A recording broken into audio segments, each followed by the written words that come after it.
Hello दोस्तों, आप सभी लोगों को हमारे ऑनलाइन प्लेटफॉर्म दी एजुकेशन फैकल्टी में बहुत बहुत हार्दिक अभिनंदन है। हम लोग एनसीईआरटी पर बात कर रहे हैं और एनसीईआरटी के भारतीय इतिहास भाग 2 पर बात किया जा रहा है, जो कक्षा 12 की पुस्तक है। और भाग 1 हम लोगों का पूरा कंप्लीट है और भाग 3 में आप लोगों को आधुनिक भारत दिया है। ठीक है।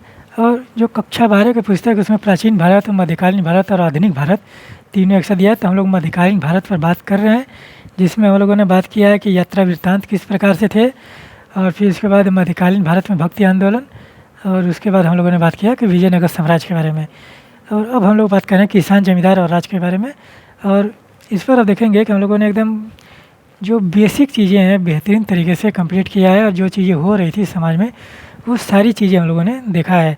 ठीक है। तो हमने एनसीईआरटी को एक डेवलपमेंट के रूप में उठाया कि एक क्रमिक विकास जिस प्रकार से होता है उसके बारे में हम लोगों ने देखा है। और हमने पाषाण काल से लेकर आधुनिक काल तक की चीज़ें आप लोगों को बताएं। और अब इस समय देखा जाएगा कि आज हम लोगों का जो हेडिंग्स है वो जमींदार है, और फिर उसके बाद भू राजस्व प्रणालियाँ हैं, और फिर उसके बाद जो भारत में चांदी का बहाव है उसके बारे में हम लोग देखेंगे। यानी कि आज हम लोग 3 हेडिंग्स देखेंगे। और आप देखेंगे कि इस अध्याय में हमने आप लोगों को बहुत सारी बातें बताई हैं, किस प्रकार से समाज और का समाज था, किस प्रकार से निर्माण हो रहा था, और समाज में किस प्रकार के लोग रह रहे थे, किसान किस प्रकार से थे, और किसानों का जो वर्ग है वो किस प्रकार से था, और समाज में जो व्यवसाय हैं, उद्योग धंधे हैं, वो सारी बातें, समाज में महिलाओं की स्थिति के बारे में, और समाज में जो पंचायत व्यवस्था थी जमींदार का बारे में। तो आज हम लोग बात करेंगे पंचायत व्यवस्था के बारे में बात किया। तो ये सारी बातें हम लोगों ने किया है। तो आज हम लोग बात करेंगे जमींदार के बारे में। पहली हेडिंग हम लोगों की है जमींदार। ठीक है। और इसके बाद आप देखेंगे दूसरी हेडिंग है भू राजस्व प्रणाली।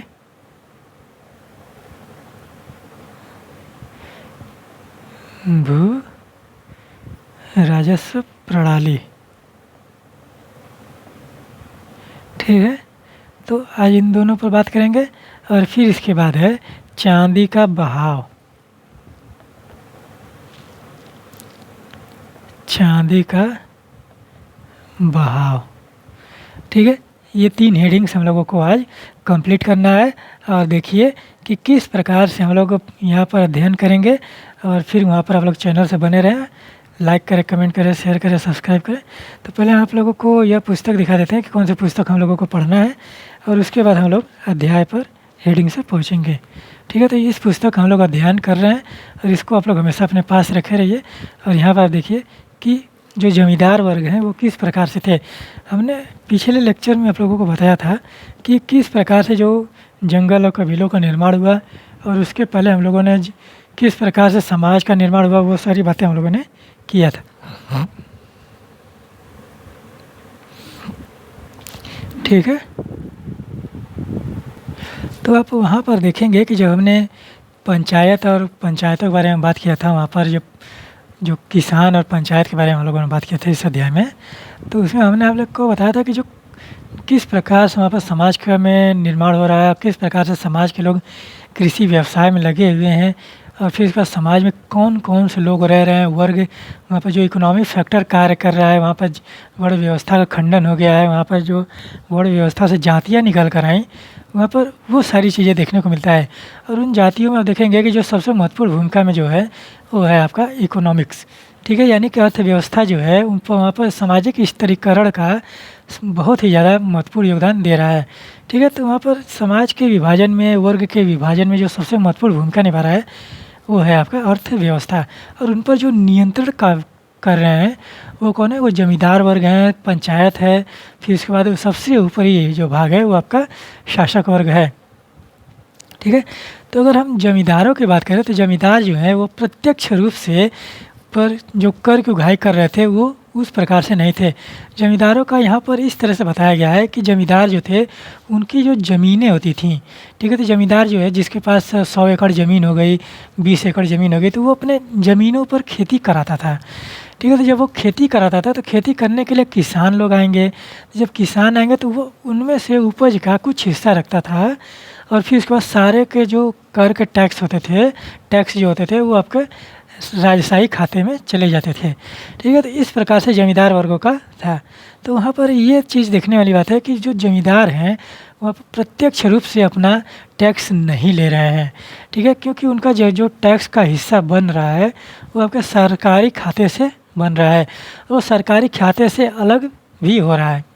ठीक है, अगर मान लीजिए कि 1/10 भाग सरकारी में देना है तो वहाँ पर 1/1 भाग जो है ज़मींदार अपने पास रखता था खेती के उपज का। तो इस प्रकार से आप लोग समझिए, ये सिर्फ समझने वाली बातें हैं, डाटा अलग अलग होता है। तो वहाँ पर आप लोग समझिए कि इस प्रकार से वहाँ पर ज़मींदार जो वर्ग कार्य कर रहे थे कि ज़मींदारों की अपनी मिल्कियत होती थी, जो ज़मीनें होती थी उनको उनकी मिल्कियत कहते थे। और जो ज़मीनें होती थी उनको खरीदना, बेचना और वहाँ पर गिरवी रखना, वो सारे के सारे जो कार्य थे ज़मींदारों के अधिकार क्षेत्र में आते थे। ठीक है, ये चीज़ समझ में आई। तो जाहिर सी बात है कि जो ज़मींदार अपनी ज़मीन बेचेगा, अगर किसी को बेच रहा है तो जो ज़मींदार वहाँ पर जो उसके खेतों में किसानी कर रहे हैं लोग, किसान जो हैं वो भी तो किसान भी तो बिक गया उस खेत के साथ साथ उस वहाँ पर। तो वहाँ पर ये चीज़ देखने को मिला था कि मान लीजिए कि कोई ज़मींदार है, अच्छा खासा ज़मींदार है, भला है इंसान है, तो भला इंसान है तो वो क्या कर रहा है कि अपने किसानों को थोड़ा सा अच्छे से रख रहा है, अच्छे से वहाँ पर मुआवजा की जो बातें, टैक्स की बातें जो हो रही हैं वहाँ पर छूट भी दे रहा है कुछ। तो वो अपनी ज़मीन जो है किसी अन्य ऐसे इंसान को बेच दिया कि जो थोड़ा सा खड़ूस टाइप का है, जो थोड़ा सा क्रोधी टाइप का है, जो थोड़ा सा लालची टाइप का है। ठीक है, तो अगर उनको बेच दिया तो उन किसानों का शोषण जो है सबसे ज़्यादा होना लगेगा। तो हमने आपको बताया था कि जो विद्रोह होंगे इन्हीं जिनका शोषण सबसे ज़्यादा होगा, विद्रोह भी वहीं पर देखने को मिलेंगे। और यही कारण है कि ज़मींदारों के जो विद्रोह हो रहे थे और इसी कारण से विद्रोह हो रहे थे। ठीक है, और जब जमींदार खुद विद्रोह कर रहे थे शासन के विरुद्ध तो वहाँ पर उनको जो है किसानों का समर्थन मिलता था। ठीक है, तो ये चीज़ समझ में आई। और जमींदारों का अपना खुद का सैनिक भी होते थे और वहाँ पर सैन्य प्रशासन भी वो लोग रखते थे।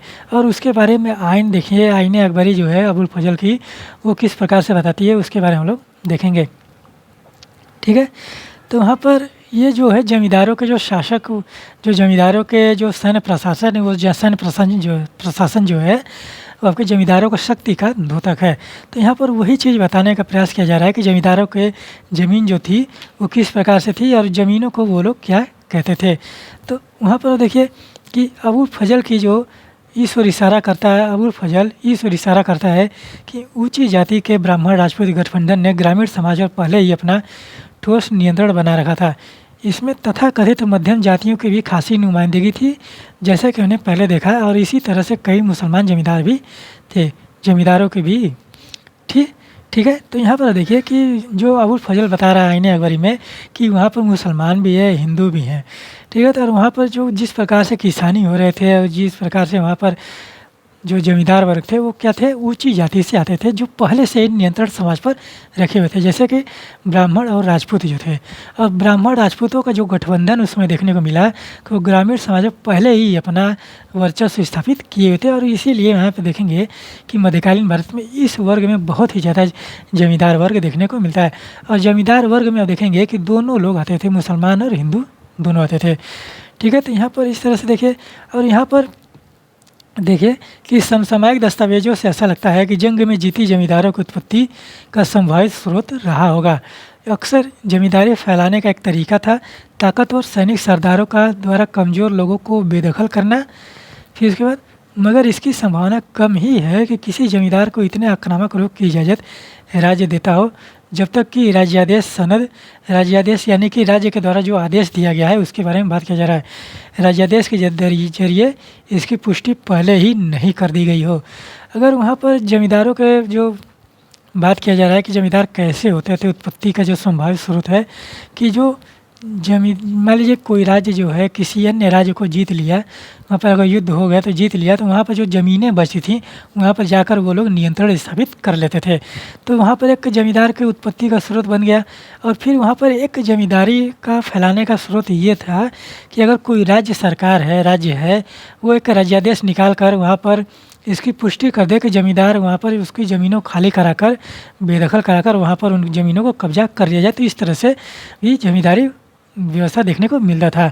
ठीक है, लेकिन इस तरह के जो दस्तावेज़ हैं बहुत ही नाम मात्र के देखने को मिलते हैं।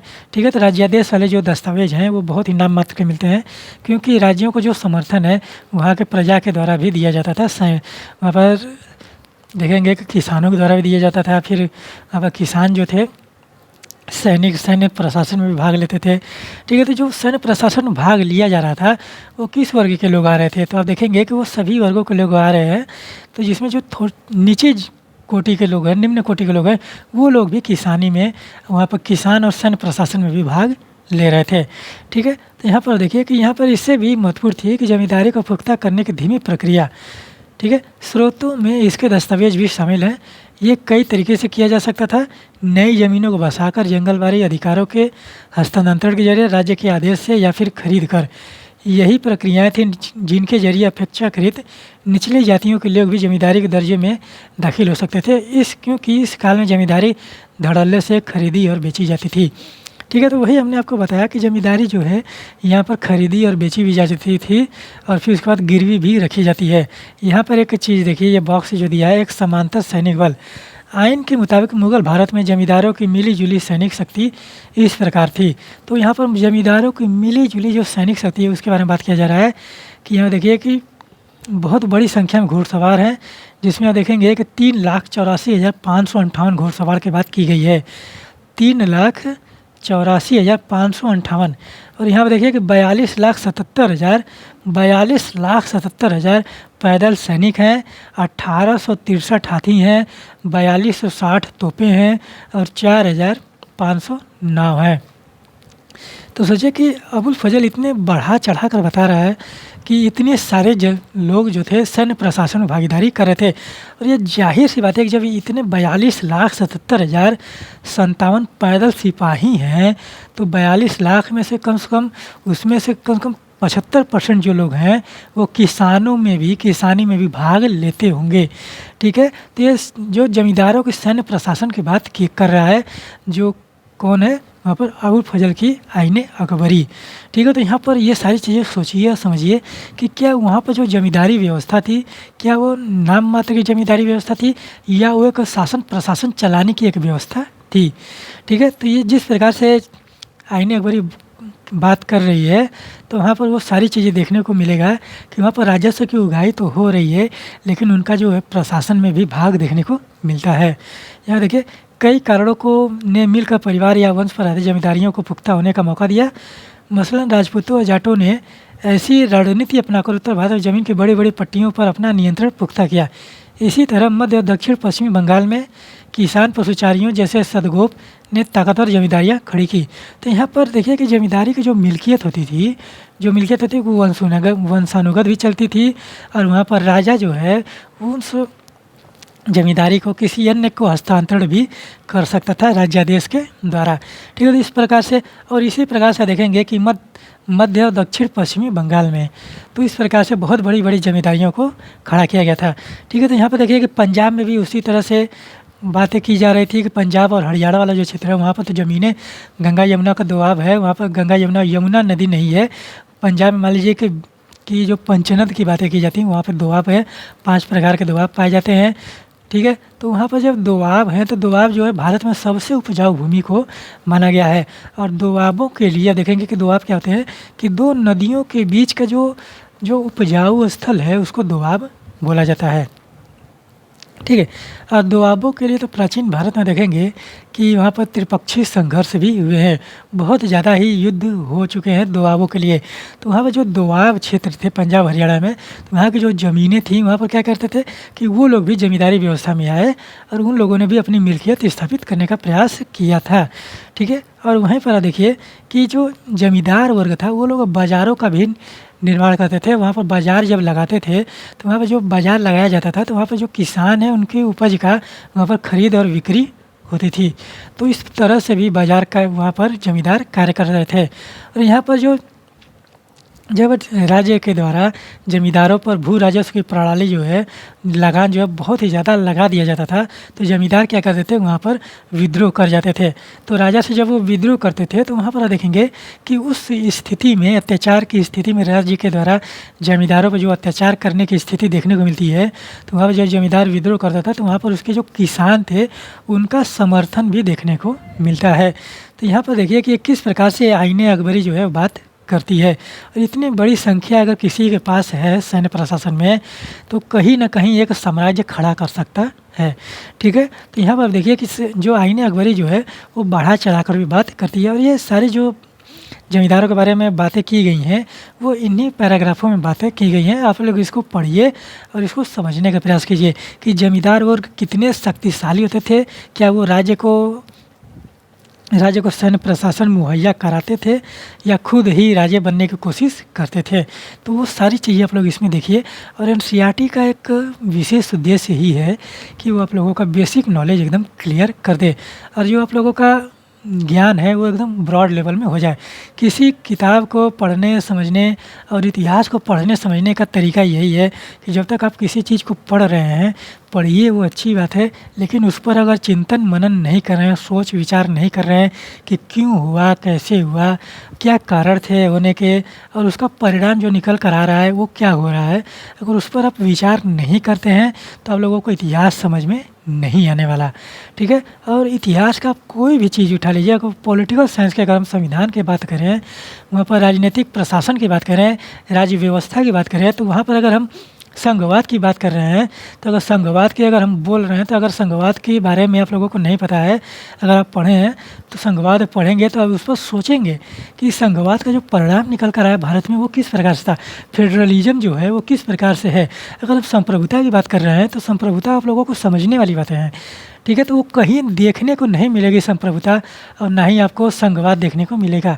वो आप लोग समझेंगे, अपने विचारों के द्वारा वहाँ पर उसको समझने का प्रयास करेंगे, तो वहाँ पर वो सारी चीज़ें समझने वाली बातें हैं कि क्या उसका परिणाम निकल कर आया, संघवाद क्या ज़रूरी है कि नहीं ज़रूरी है, लोकतंत्र जो है ज़रूरी है कि नहीं ज़रूरी है।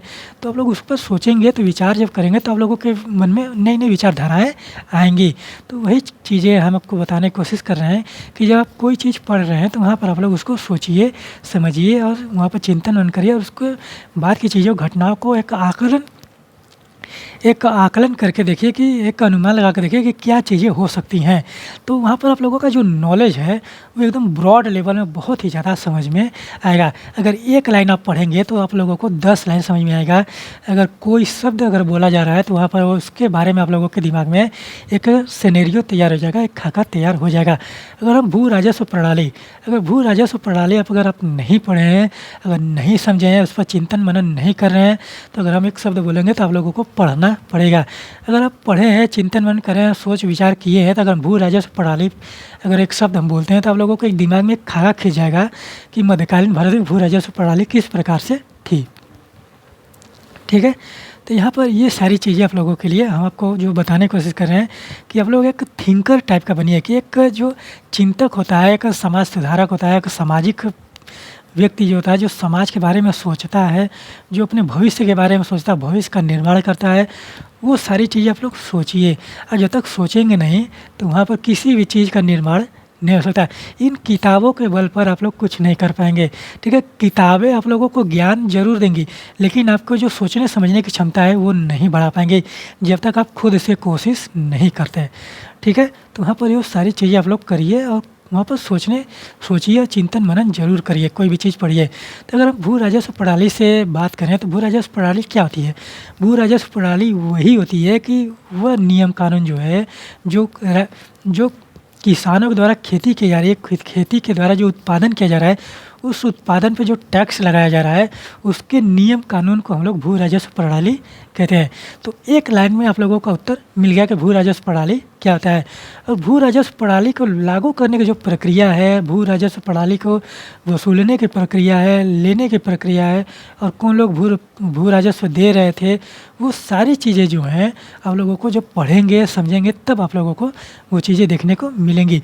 और भू राजस्व प्रणाली जो है सीधे तौर पर राजस्व वसूली का कार्य किया जा रहा था। ठीक है, तो यहाँ पर देखिए कि लोगों पर कर का बोझ निर्धारित करने से पहले मुगल राज्य ने ज़मीन और उस पर होने वाले उत्पादन के बारे में खास किस्म की सूचनाएं इकट्ठा करने की कोशिश की। भू राजस्व के इंतजामात के में 2 चरण थे। पहला जो चरण है वहाँ पर देखिए कर निर्धारण, और दूसरा जो है वास्तविक वसूली। यहाँ पर जमा निर्धारित रकम थी, और यहाँ पर देखिए कि जो जमा शब्द है, ठीक है, जो जमा शब्द है, जमा शब्द के लिए क्या था, निर्धारित रकम थी। और फिर उसके बाद हासिल जो शब्द है, सचमुच वसूल की गई रकम। ठीक है, तो हासिल जो है सचमुच वसूल की गई रकम थी।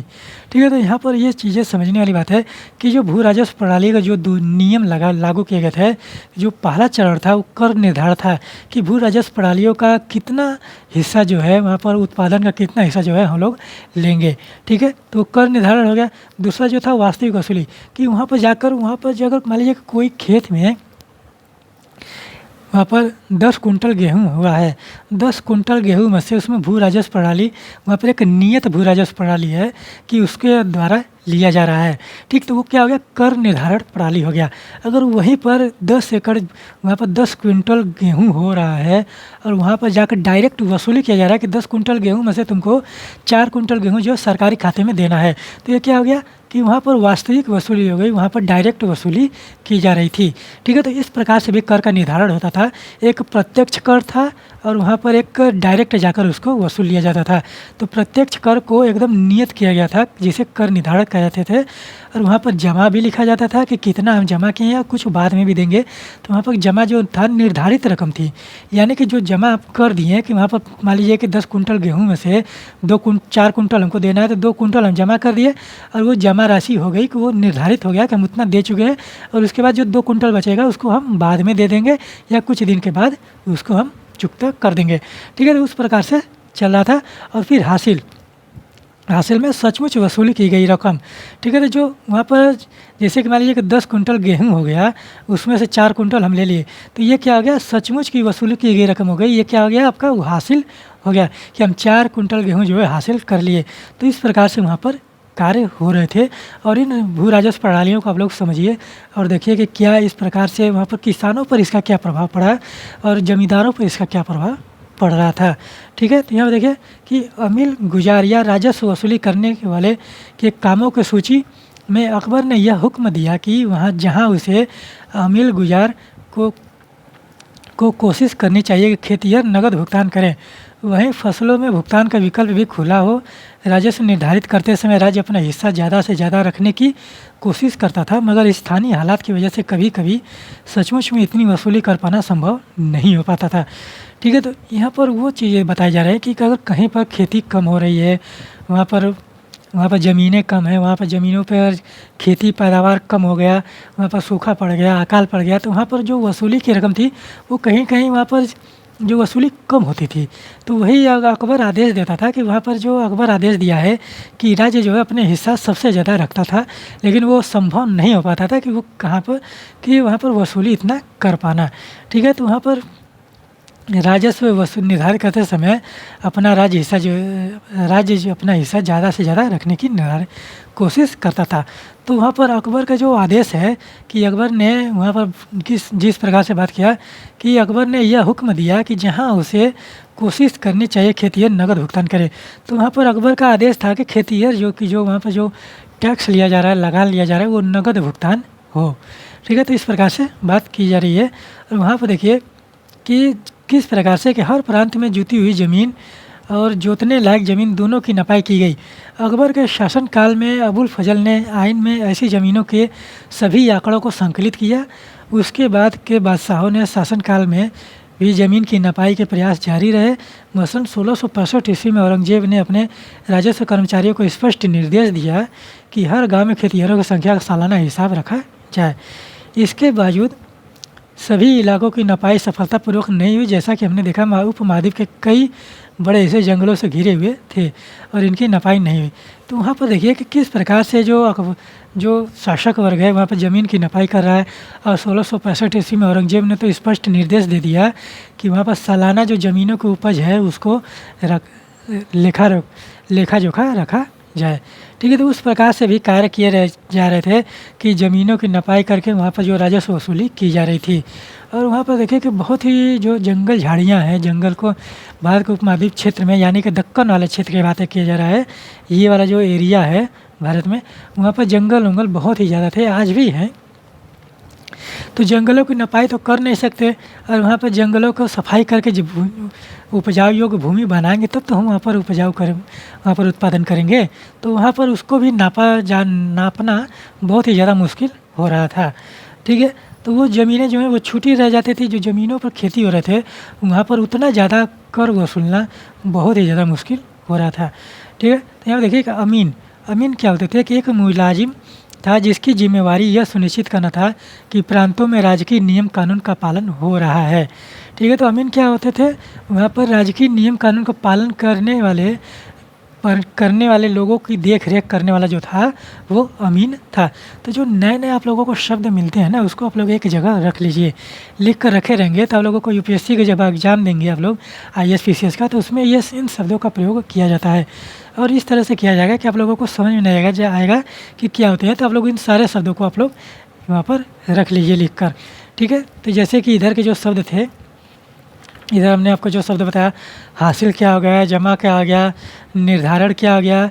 ठीक है, तो इस प्रकार से फिर वास्तविक वसूली क्या हो गई, वो सारी चीज़ें वो सब आप लोग नोट डाउन करके लिख लीजिए। ठीक है, अमील गुजार क्या हो गया, तो वो सारी चीज़ें आप लोग जब लिखे रहेंगे ना तो आप लोगों को वो चीज़ें याद रहेंगी और दोहराते रहेंगे, रिवीजन करते रहेंगे, तब कोई भी एग्ज़ाम में अगर इस तरह का शब्द पूछा जा रहा है तो आप लोगों के लिए बहुत ही ज़्यादा आसान होगा।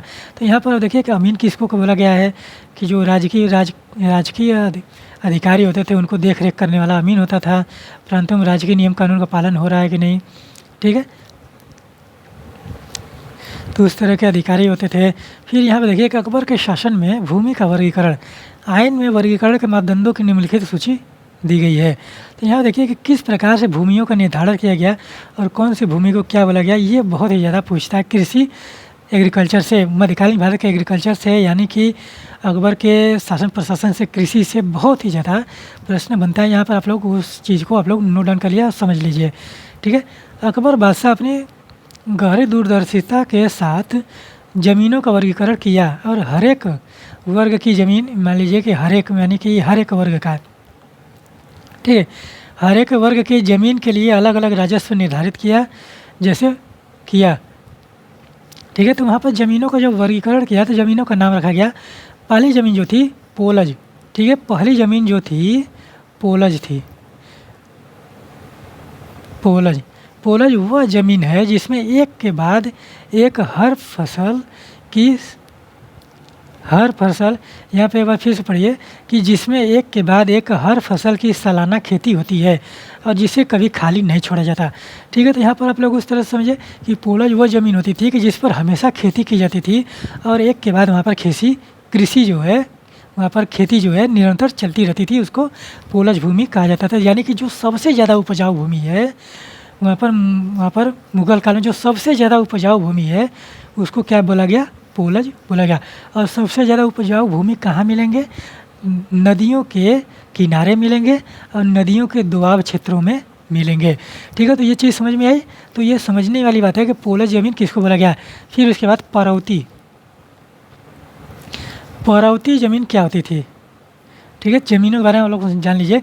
परौती ज़मीन वह ज़मीन है जिस पर कुछ दिनों के लिए खेती रोक दी जाती है ताकि वह खेती योग्य ताकत वापस पा सके। ठीक है, तो यहाँ पर देखिए कि परौती ज़मीन वह होती थी कि मान लीजिए कि उस पर एक बार खेती किया गया और खेती करने के बाद जब फसल की कटाई हो गई तो उसको कुछ समय तक छोड़ दिया गया।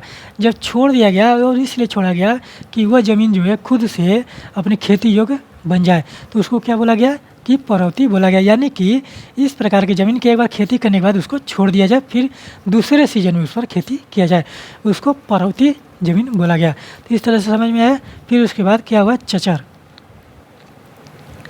चचर ज़मीन क्या होती है। चचर ज़मीन आप देखेंगे कि वह ज़मीन जो 3 या 4 वर्षों तक खाली रहती है। ठीक है, तो 3 व 4 वर्षों के बाद उस पर खेती की जा सकती है। कि ऐसी ज़मीनें जो हैं कि 3 से 4 साल तक उसको छोड़ दिया जाए और फिर उसके बाद खेती किया जाए, फिर उसके बाद उसको 3 से 4 साल तक छोड़ दिया जाए। ठीक है, तो उसको क्या बोला गया? चचर ज़मीन बोला गया था। ठीक है, फिर उसके बाद देखिए कि बंजर ज़मीन। तो बंजर से आप लोग समझते ही हैं कि बंजर जो है जिस पर खेती नहीं की जा सकती। ठीक है, वह ज़मीन जिस पर 5 या उससे ज़्यादा वर्षों से खेती नहीं की गई हो उसको आप बंजर ज़मीन कह सकते हैं। यहाँ की नहीं कि यहाँ पर खेती करने योग्य भूमि नहीं से हो सकती और यहाँ पर खेती करने योग्य भूमि बनाई जा सकती है। ठीक है, ये चीज़ें आप लोग समझिए। और वर्तमान समय में इस तरह से ज़मीनें जो चचर ज़मीनें हैं और बंजर ज़मीनें हैं, इन दो ज़मीनों का जो प्रयोग है इसको खेती योग्य भूमि बनाया गया है। और आप लोगों को भारत के भौगोलिक क्षेत्रों में देखना है कि ये दोनों ज़मीनें किस क्षेत्र में पाई जाती होंगी। ये दोनों ज़मीनें तो उपजाऊ ज़मीनें हैं। इन दोनों का समझिए कि पोलज जो है और पारौती जो है वो आपके उपजाऊ भूमि है। इनका जो प्रयोग था सबसे ज़्यादा हो रहा था इन्हीं ज़मीनों का। ठीक है, और इन्हीं ज़मीनों से देखेंगे कि राजस्व की मात्रा जो है सबसे ज़्यादा आ रही थी। ठीक है, तो अगर कोई प्रश्न पूछ दे कि मुग़ल काल में कौन सी ऐसी ज़मीनें हैं जिनसे जो है सबसे ज़्यादा राजस्व मिलता था। ठीक है, तो यहाँ पर 4 ऑप्शन दे देगा, पोलज, परौती, चचर और बंजर।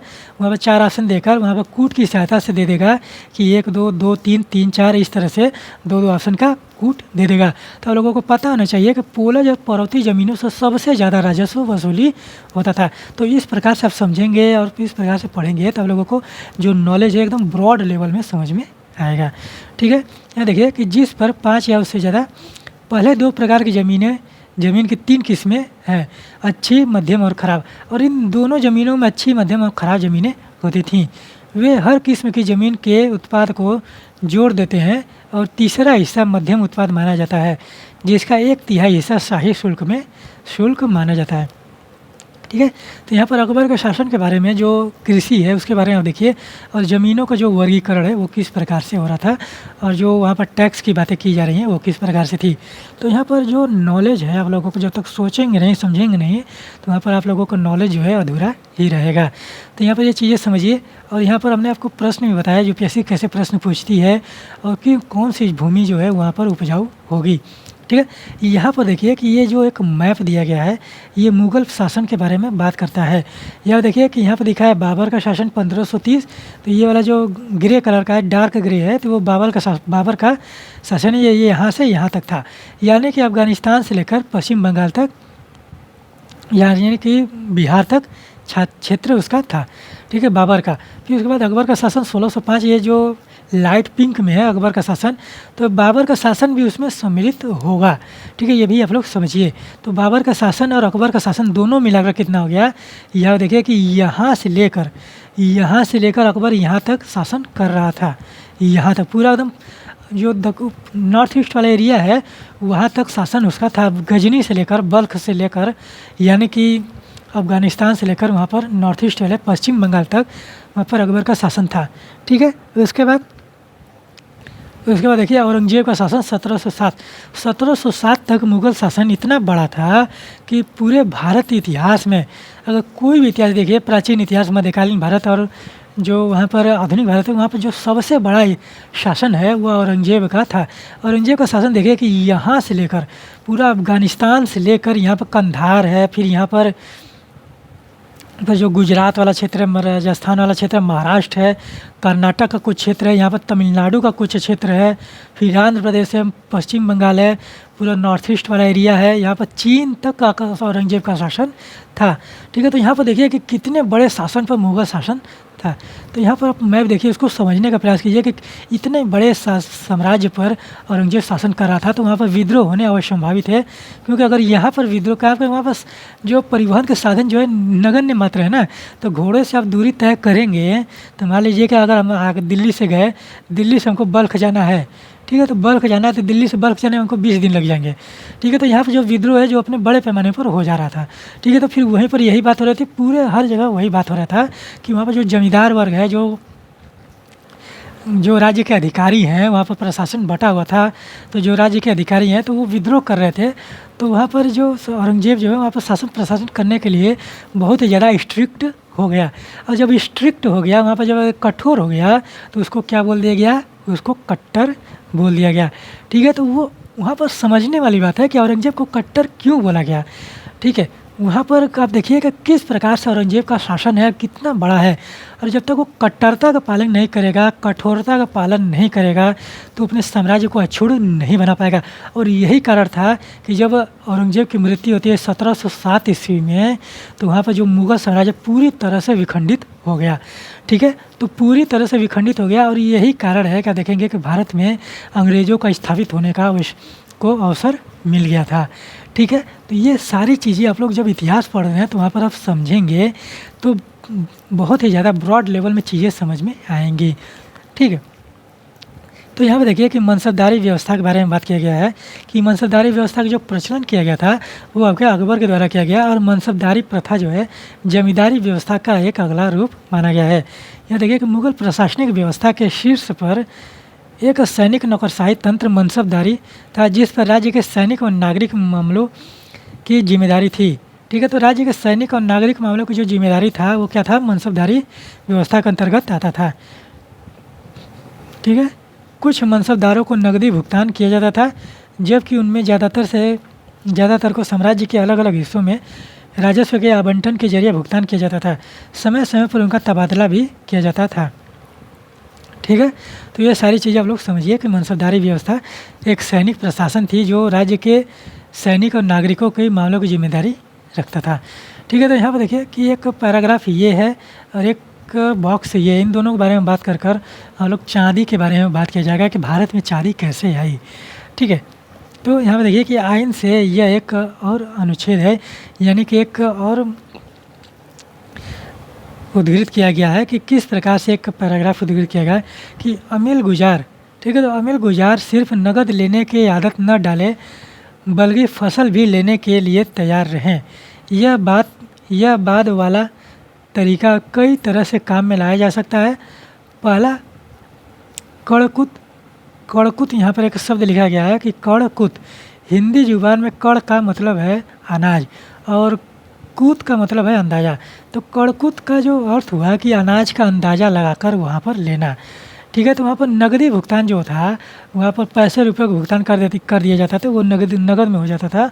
और वहाँ पर अनाज लेने की बात की जा रही है कि वहाँ पर नकदी भुगतान न किया जाए, ठीक है? कड़कुत क्या हुआ कि हिंदी जुबान में कड़ का मतलब अनाज होता था और कूत का मतलब जो है अंदाज़ा, यानी कि अनाज का अंदाज़ा लगाकर जो टैक्स वसूला जा रहा था उसको कड़कुत में लिया गया। अगर कोई शक हो तो फसल को 3 अलग अलग पुलिंदों में काटना चाहिए, ठीक है? तो 3 अलग अलग वहाँ पर खेती में कोई शक हो गया कि यानी कि कहीं की फसल ख़राब हो रही है तो वहाँ पर उसको क्या करना चाहिए, एक अच्छे में काटना चाहिए, अच्छा मध्यम और बदतर, यानी कि जो अच्छी फसल है उसको अच्छे में काटिए, जो उससे मध्यम फसल है उसमें को मध्यम में काटिए, और जो एकदम निम्न कोटि की वहाँ पर फसल जो एकदम नहीं हुई तो वहाँ की फसल को आप देखिए कि वहाँ पर एकदम छोटे वहाँ पर निम्न कोटि का उससे बदतर काटिए। तो उस प्रकार से अगर आप अलग अलग करके रखेंगे तो वहाँ पर राजस्व की वसूली जो है एक लेने के लिए आसानी होगी, ठीक है? और इस तरह शक दूर करना चाहिए। अक्सर अंदाज़ा से किया गया ज़मीन का आकलन भी पर्याप्त रूप से सही नतीजा देता है। दूसरा बटाई, जिसे भावोली भी कहते हैं, में बटाई और भावोली में भी कहते हैं, में फसल काट कर जमा कर लेते और फिर सभी पक्षों की मौजूदगी में वह रजामंदी में बंटवारा करते, ठीक है? लेकिन इसमें कई समझदार निरीक्षकों की ज़रूरत पड़ती है, वरना दुष्ट बुद्धि और मक्कार धोखेबाज और की नीयत रखते हैं दुष्ट बुद्धि और मक्कार धोखेबाज की नीयत रखते हैं। तीसरे खेत बटाई, जब वे बीज बोने के बाद खेत बांट लेते हैं। चौथे लांग बटाई फसल काटने के बाद वे उसका ढेर बना लेते हैं और फिर उसे अपने में बांट लेते हैं। हर एक पक्ष अपना हिस्सा घर ले जाता है और उसमें मुनाफा कमाता है, ठीक है? तो यहाँ पर जो खेती हो रही है, खेती में जो फसल की कटाई हो रही है उसके बारे में बात किया जा रहा है कि वहाँ पर जो फसल है वहाँ पर किस प्रकार से फसल हो रही है, उसके आधार पर आप लोग कटाई करिए और उसको अगर काट ले रहे हैं एक ही बार में, जो फसल अच्छी है उसको अलग कर लीजिए, उससे जो थोड़ा सा ख़राब है उसको अलग कर लीजिए और उससे जो सबसे ख़राब है उसको भी आप लोग अलग कर लीजिए। और जब लोग अलग कर ले रहे हैं तो वो लोग क्या कर रहे हैं कि वो लोग एक दूसरे में बांट ले रहे हैं, फिर उसके बाद उसको ले जा रहे हैं और वहाँ पर ये भी बात किया जा रहा है कि वहाँ पर जो अधिकारी होते थे बाँटने वाले, तो वो लोग समझदार होते थे। और वहाँ पर अगर कोई उस तरह से अधिकारी हो गया, मिल गया, जो बँटवारा कर रहा है कि जो दुष्ट प्रवृत्ति का हो, धोखेबाज हो, नीयत का हो, तो वो क्या करते थे कि वो अपने हिसाब से अपने लिए अच्छी फसल ज़्यादा रख लेते थे और ख़राब फसल जो है वो बाँट देते थे। तो इस तरह से भी कार्य हो रहे थे, तो उसके ऊपर रोक लगाया गया सरकार के द्वारा। ठीक है, तो राज्य के द्वारा उस पर रोक लगाया गया। और यहाँ पर खेती में बटाई करने के लिए, निराई करने के लिए, काटने के भी नियम कानून बनाए गए थे। तो उसके बारे में जो आईन अकबरी बात करता है वो देखिए कि वहाँ पर किस प्रकार से फसलों का उत्पादन और वहाँ पर राजस्व कर का निर्धारण किया जा रहा था। ठीक है, तो यहाँ पर देखिए कि जमा, तो हमने पीछे जो बताया थोड़ी देर पहले कि जमा क्या होता है, निर्धारित कर क्या था। तो 1665 ईस्वी में अपने राजस्व अधिकारियों को औरंगजेब के द्वारा किए गए हुक्म औरंगजेब के द्वारा दिए गए हुक्म का एक अंश है। तो 1665 ईस्वी में जो औरंगजेब वहाँ पर अपने राज्य अधिकारियों को हुक्म दे रहा है, वो बातें किया गया है कि वे परगनाओं के अमीनों को निर्देश दें कि वे हर गांव, हर किसान यानी कि आसामीवार, वहाँ पर किसान को आसामी भी बोला गया है, हमने पिछले लेक्चरों में आप लोगों को बताया है। ठीक है, तो हर किसान यानी कि आसामीवार के बाबत खेती की मौजूदा हालात, मौजूदात पता करें और बारीकी से उनकी जांच करने के बाद सरकार के वित्तीय हितों, किफ़ायत व किसानों के कल्याण के ध्यान में रखते हुए जमा निर्धारित करें। तो यहाँ पर देखिए कि जो औरंगजेब है किस प्रकार से यहाँ पर राज्य अधिकारियों को आदेश दे रहा है कि वहाँ पर आप जाइए, एकदम विधिवत तरीके से निरीक्षण करिए और पूरी तरह से जांच पड़ताल करने के बाद उस किसान के बारे में जानकारी इकट्ठा करिए कि कितनी फसल अच्छी है, कितनी फसल ख़राब है। तो वहाँ पर उसके आधार पर वहाँ पर आप लोग अपने राज्य के बारे में सोचिए और सरकार के बारे में सोचिए। वहाँ पर किसी भी किसान का वहाँ पर शोषण नहीं होना चाहिए। यहाँ पर सीधा लिखा गया है कि वो वित्तीय हितों व किसानों के कल्याण को ध्यान में रखते हुए, तो यहाँ पर किसान के कल्याणों को ध्यान में रखते हुए ही आप लोग राजस्व की वसूली करेंगे। ठीक है, तो इस प्रकार से जो औरंगजेब है वो बात कर रहा है। तो यहाँ पर आप लोगों को राजस्व प्रणाली जो है वो राजस्व प्रणाली बहुत ही विधिवत तरीके से समझ में आई होगी। तो आप लोग एक लेक्चर को 1 बार 2 बार 3 बार सुनेंगे और जब किताब पढ़ेंगे तो आप लोगों को बहुत ही चीज़ें जो हैं एकदम ब्रॉड लेवल में समझ में आ जाएंगी। अब हम बात करते हैं चांदी के बारे में। तो अब देखेंगे कि चांदी जो है भारत में नहीं होता था। मध्यकाल में चांदी जो है भारत में नहीं होता था और चांदी जो है विदेशों से भारत में लाया गया, नई दुनिया से लाया गया। और नई दुनिया का जो कॉन्सेप्ट है वो आपका वर्ल्ड हिस्ट्री का कॉन्सेप्ट है। ठीक है, हम एक सिनेरियो में आप लोगों को बता देते हैं कि थोड़े बहुत के बारे में कि जो नई चीज़ों को खोजा गया, जैसे अमेरिका की खोज हो गई। ठीक है, तो फिर उसके बाद अफ्रीका में कुछ वहाँ पर जगहों की खोज हो गई। तो जो नई खोजें हो रही थी उनको नई दुनिया का नाम दिया गया। और वहाँ से जो संसाधन उपलब्ध हो रहे थे वहाँ पर, जैसे कि मान लीजिए कि अमेरिका की खोजे तो मेक्सिको में सबसे ज़्यादा चांदी मिलता है। ठीक है, तो वहाँ पर से चांदी कहाँ निकल कर आया, यूरोप में आया, यूरोप से मध्य एशिया में आया और मध्य एशिया से आप देखेंगे कि भारत में आया। तो उसी तरह से आप लोग कॉन्सेप्ट समझिए कि जो नई दुनिया का कॉन्सेप्ट देखने को मिलता है वर्ल्ड हिस्ट्री में, जो नई चीज़ें खोज की जा रही थी और नई जगहों पर खोज किया जा रहा था। तो देखिए चांदी का बहाव किस प्रकार से हुआ कि ये चांदी के सिक्के देख लीजिए एक बार।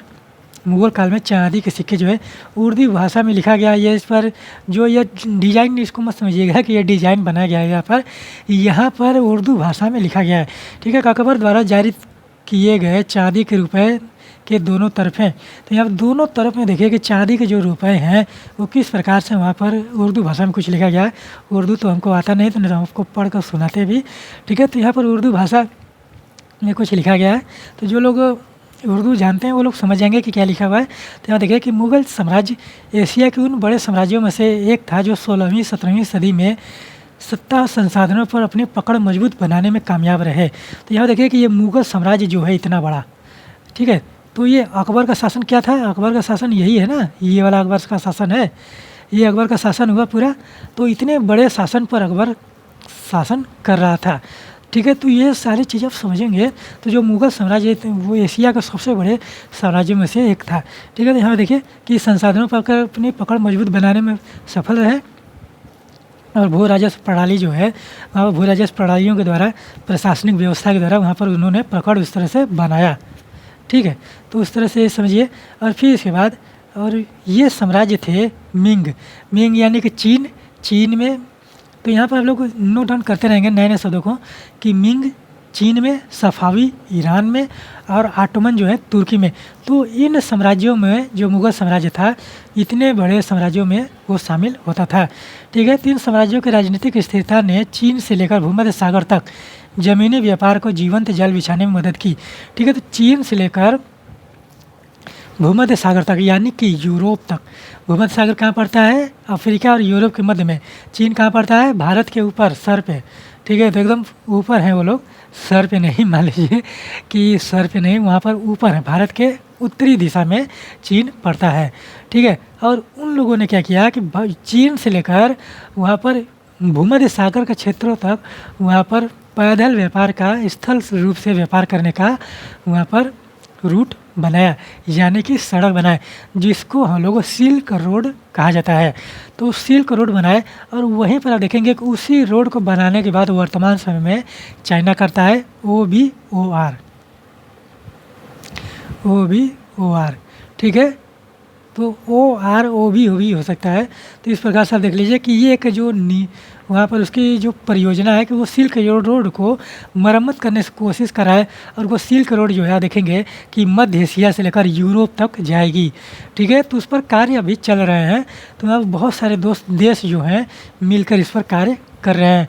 तो वही बात है कि जो चीन ने, देखिए कि चीन से लेकर भूमध्य सागर तक ज़मीनी व्यापार यानी कि स्थल रूप से व्यापार जो करने का जीवंत जाल बिछाने की मदद की। खोजी यात्राओं और नई दुनिया के खुलने के से यूरोप के साथ एशिया के व्यापार, खासकर भारत के व्यापार में भारी विस्तार हुआ।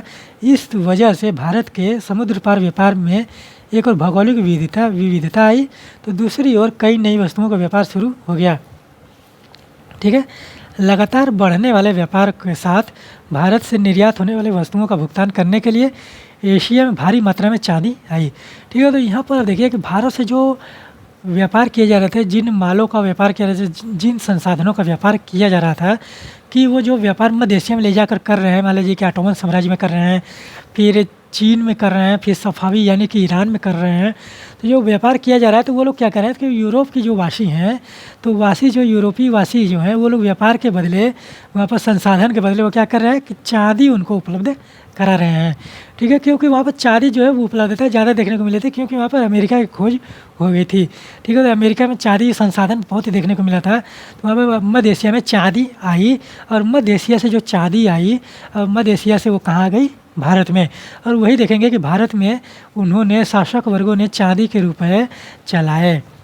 ठीक है, तो यहाँ पे देखिए कि ये भी एक मुगलकालीन रुपया है, औरंगजेब द्वारा जारी किया गया चांदी का रुपया।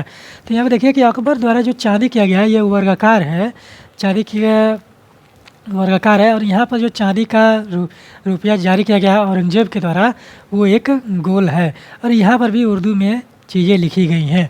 ठीक है, तो यहाँ पर जो मुद्राओं पर जो चीज़ें अंकित की जा रही थी, वहाँ पर जो लिखे जा रहे थे, तो वहाँ पर वो क्या किया जाता है, धर्म को जोड़कर लिखा जा रहा था। एक तरफ धर्म हो जाता था और एक तरफ शासक वर्ग हो जाते थे।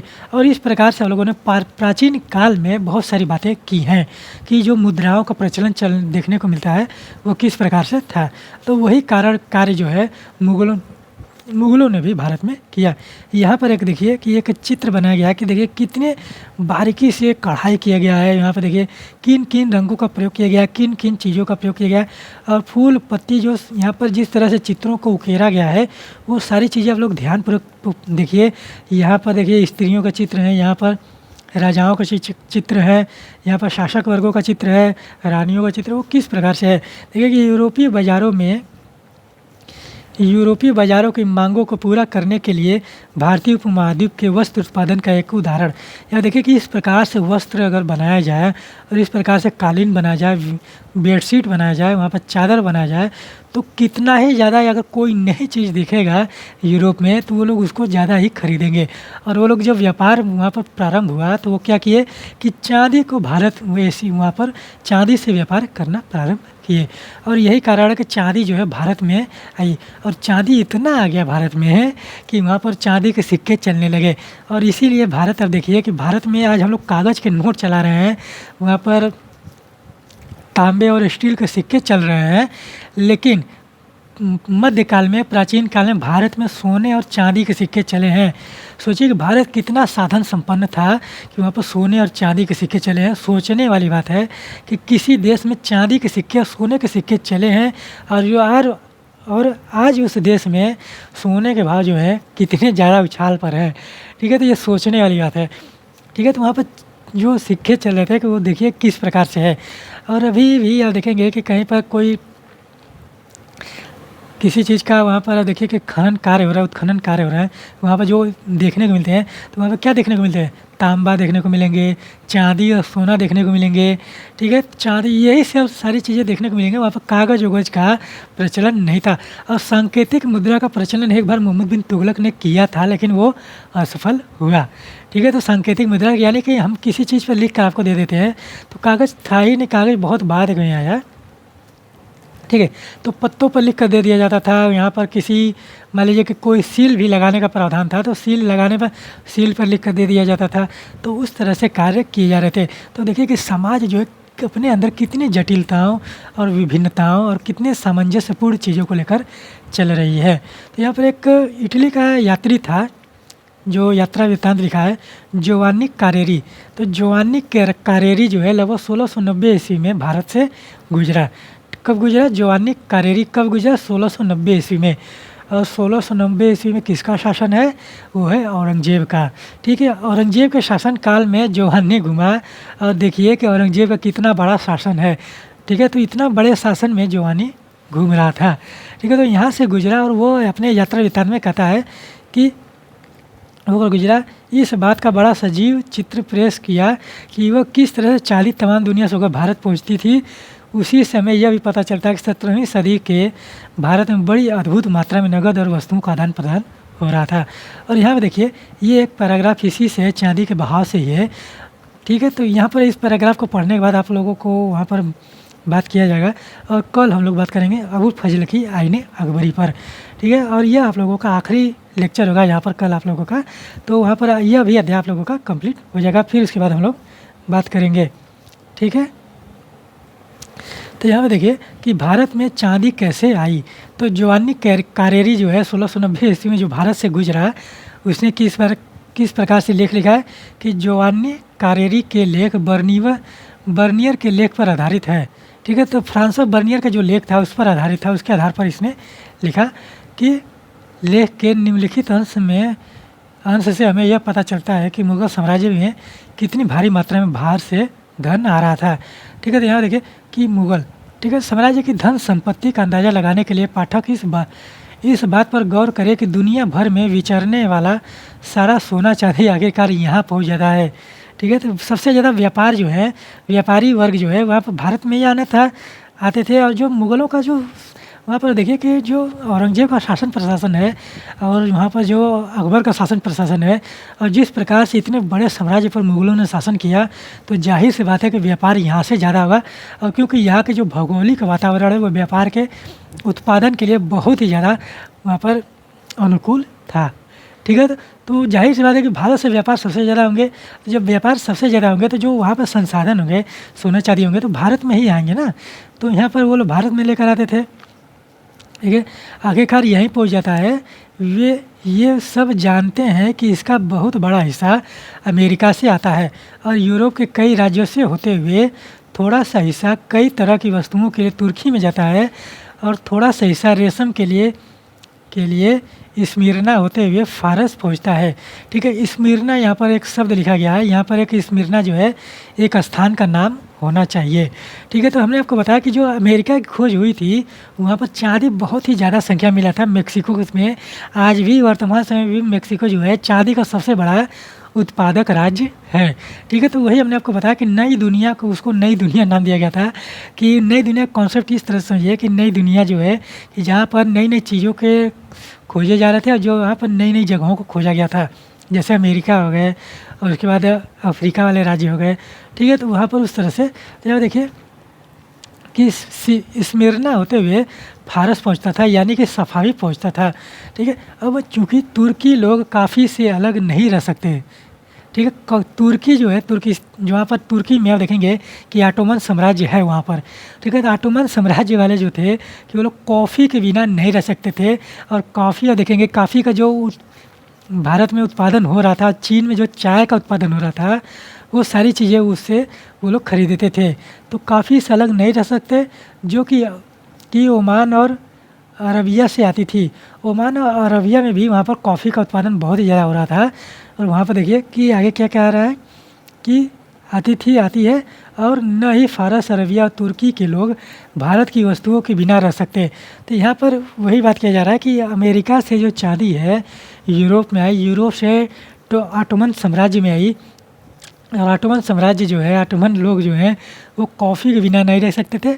ओमान और अरेबिया में कॉफ़ी होती थी उस समय, और वहाँ पर कॉफ़ी वहाँ से निर्यात होता था। और ओमान, अरबिया और जो ईरान के लोग हैं भारत की वस्तुओं के बिना नहीं रह सकते थे। और इसीलिए भारत वहाँ पर जो सोने चांदी हैं पूरी दुनिया में घूमते हुए आखिरकार भारत में ही आकर रुक जाते थे। ठीक है, तो इस प्रकार से समझिए। ठीक है, तो यहाँ पर मुद्रा की विशाल मात्रा लाल सागर या बेबल मंडेल के पास स्थित मोचा भेजते हैं। इसी तरह वे ये मुद्राएं फारस की खाड़ी पर स्थित बसरा भेजते हैं। बाद में ये सारी संपत्ति जहाज़ों से हिंदुस्तान यानी कि हिंदुस्तान भेज दी जाती हैं। ठीक है, भारतीय जहाज़ों के अलावा जो डच, अंग्रेज़ और पुर्तगाली जहाज़ हर साल हिंदुस्तान की वस्तुएं लेकर पेगू, तानसेरी यानी भी यहाँ पर तानसेरी लिखा गया है म्यांमार के बारे में। तो पेगू, तानसेरी म्यांमार के इसे सियाम, थाईलैंड, सिलोन, श्रीलंका, मालदीव के टापू, मोजाम्बिक और अन्य जगहों से ले जाते थे। तो यहाँ पर अब जो सारी चीज़ें लिखी गई हैं तो उसको आप लोग फैक्ट के रूप में लिख लीजिए। ठीक है, ले जाते हैं। इन्हीं जहाज़ों को निश्चित तौर पर बहुत सारा सोना चांदी इन देशों से लेकर वहाँ हिंदुस्तान पहुँचना पड़ता है। वे सब कुछ जो डच लोग जापान की खानों में से हासिल करते हैं देर सवेर हिंदुस्तान को चला जाता है। और यहाँ से यूरोप को जाने वाली सारी वस्तुएं, चाहे वो फ्रांस जाए या इंग्लैंड या पुर्तगाल, सभी नगद में खरीदी जाती है। जो नगद वही हिंदुस्तान में रह जाता है। तो यहाँ पर देखिए कि जियोनी कारेरी जो है किस प्रकार से यात्रा वृत्तांत उसका है, वो एक लेख लिखा है। और किस प्रकार से वो बता रहा है कि वहाँ पर जो पूरे दुनिया में चाहे कोई भी देश हो, वहाँ पर सोने चांदी अगर हैं तो वो कहाँ आ जा रहे हैं, भारत में किसी न किसी तरह से भारत में आ जा रहे हैं।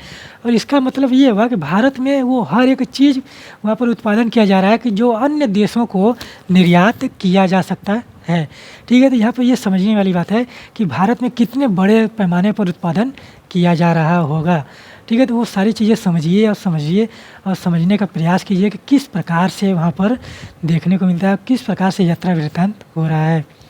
ठीक है, तो वो सारी चीज़ें आप लोगों को समझने के लिए है। और कल हम लोगों का यहाँ पर इस अध्याय का आखिरी लेक्चर होना चाहिए। ठीक है, क्योंकि कल हम लोग आईने अकबरी पर बात करेंगे। और अबू फजल की जो आईने अकबरी है, अकबर के शासन प्रशासन के बारे में बात करती है, उसके बारे में हम लोग बात करेंगे। तो हमने आप लोगों को यहाँ पर अब जो चीज़ें बताया कि जैसे कि जमींदार हो गए, फिर भू राजस्व प्रणालियाँ हो गई, और चांदी का जो बहाव है। ठीक है, तो यानी कि जो राजस्व है, चांदी के बहाव का अर्थ यही हुआ कि जो राजस्व मिला। ठीक है, तो चांदी का बहाव उस तरह से हेडिंग दे दिया गया है, तो उस तरह से आप लोग समझिए। ठीक है, तो उतनी सारी बातों पर हम लोगों ने चर्चा की है। और अब देखिए कि किस प्रकार से कार्य हो रहे थे, कितनी इंटरेस्टिंग चीज़ें हैं कि किस प्रकार से पूरे भारत में सोने चांदी आकर वहाँ पर ही रुक जा रहे हैं, उसके बाद वो कहीं नहीं जा रहा है। यानी कि भारत जो है आयात नहीं कर रहा है। अगर भारत आयात करता, मतलब कि कुछ चीज़ों का आयात हो रहा है, तो वहाँ पर जो आयात हो रहा है तो वस्तु विनिमय की प्रणाली पर आधार पर हो जा रहे हैं।